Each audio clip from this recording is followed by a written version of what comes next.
Last weekend, the press was full of articles saying John Prescott was thinking of retiring. It's one of those stories that developed, you know. First, there was a rumour he was going to step down. Then they had to find out what it was he did in the first place. And then they had to find out where he was.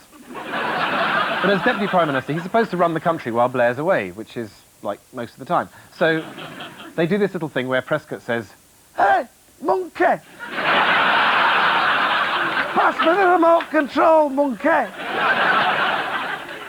But, I mean, it's strange, John Prescott. You must be sitting there saying, well, I think everybody realises, you know, I had to sort out the railways, I've done that. I think everybody agree on that. And I had to put together an integrated transport policy. That's been a great success. We managed to work the government car around Pauline's hair.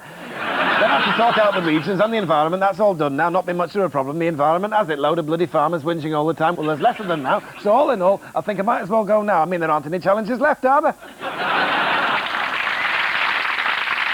So, now I think we should practice the emergency stop. But stopping quickly, I think, is not so sensible. It's much better to anticipate any hazard and therefore avoid having to brake sharply. So, in order to practice, I will tell you that I will hit the windscreen with my clipboard in 20 seconds. This will give you enough time to pull to the side of the road, stop the car, switch off the engine. Okay, emergency in 20 seconds.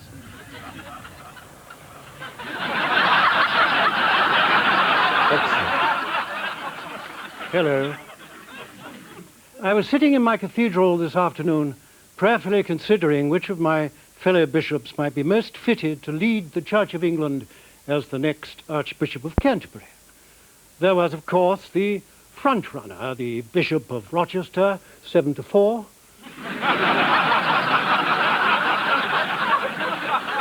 Barton Wells, double carpet. London, 5-2.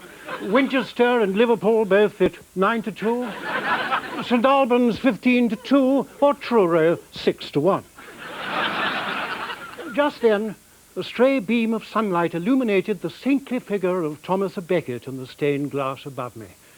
Becket, the greatest of our archbishops who brought our church such wealth, fame, and prestige, and yet not a man without human frailty, and indeed, when appointed archbishop in 1162, not even a priest.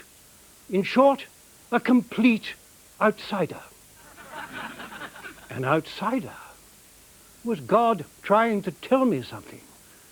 Who might this person be? Presently, I felt my mind turning, as it has so often in this last week, to the Nevada State Athletic Commission. Who in God's name could be more of an outsider than a man refused a license to fight Lennox Lewis for the heavyweight boxing championship of the world? I settled down to think the thing through. I thought of those huge black hands settling King Edward's crown light as a meringue on the head of the next King of England. Defending the synod against all comers. The question of women bishops or homosexual priests settled with a brief mouthful of ear or a bite in the leg.